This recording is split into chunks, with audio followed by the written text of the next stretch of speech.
Live, this is News 12 Now.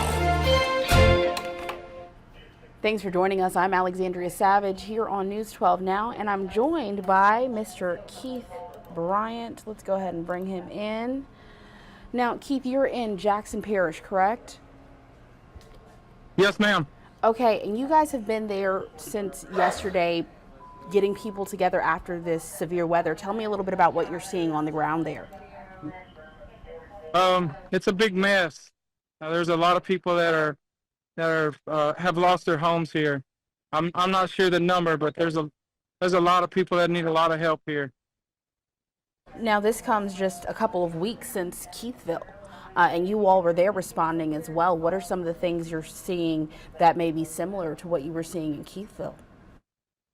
A lot of destruction. There's a lot of destruction, and there's also a lot of hope here too. There's a lot of volunteers that have showed up. I would say maybe 150 volunteers are here to just help love their neighbor. Absolutely. What are some of the things you see a need for immediately that people can send your way or contact you all about? I'm a little overwhelmed right now. They need help out here. They need hands, volunteers to help clean up.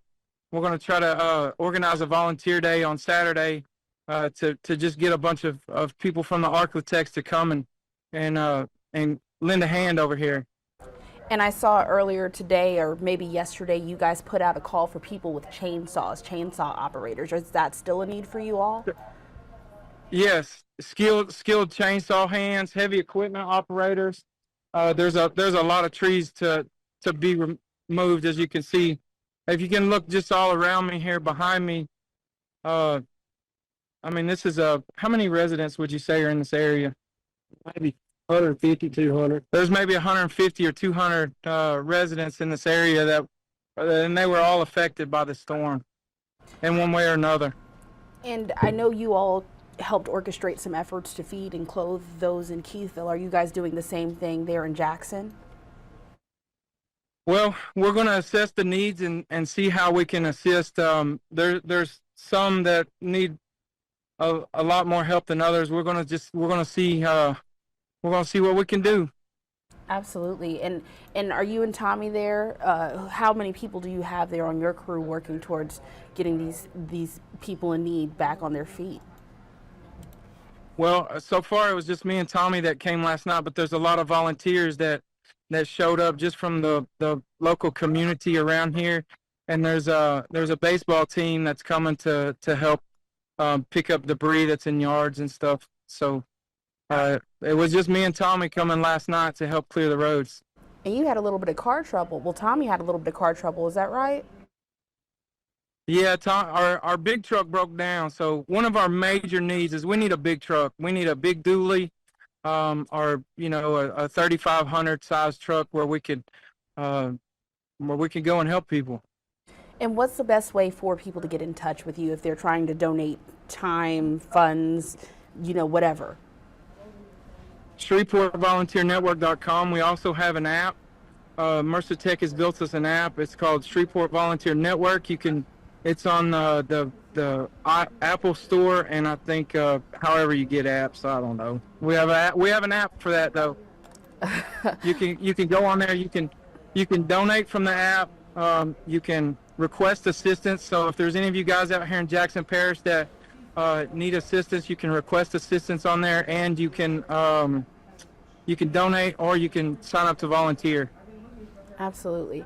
And people who may be headed that way, what are some of the things that they should bring in terms of ways to dress? Closed-toed shoes, obviously, but what are some other things?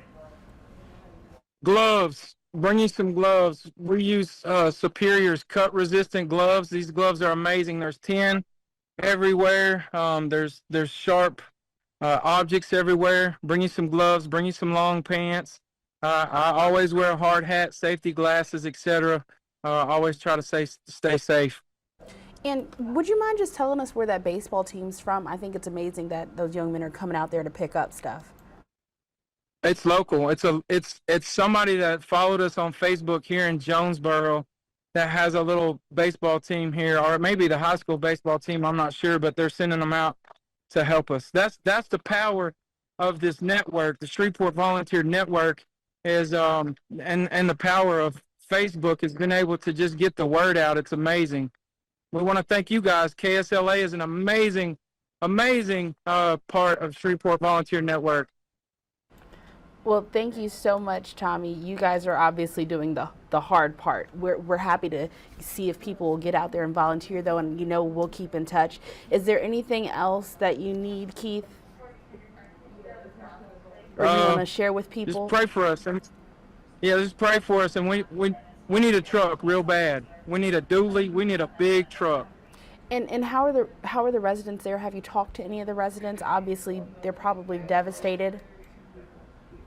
Yes, for sure. The very first resident that we saw today, when we came out of the hotel room after we broke down last night, was they recognized me from Facebook last night, and they were like, "Hey, you're going to be at our yard this morning." And sure enough, we were in their yard helping them this morning. It's a little surreal when you come to help somebody and you run into them in a hotel, because right now that is their home, because they don't have a home anymore. So that kind of, man, we're together. We're all making a difference in somebody's life. Absolutely. Well, praying for you, praying for those families affected, right on the heels of the holiday, starting their new year this way. Thank you for your time, Keith, and I'll check in with you later. Yes, ma'am. Thank you. Alrighty, folks, that is all we have right now for News 12 Now. I'll be getting ready for the noon, and you guys can catch me on the desk then and again at 4. Thanks for watching. Have a great day. Stay safe out there.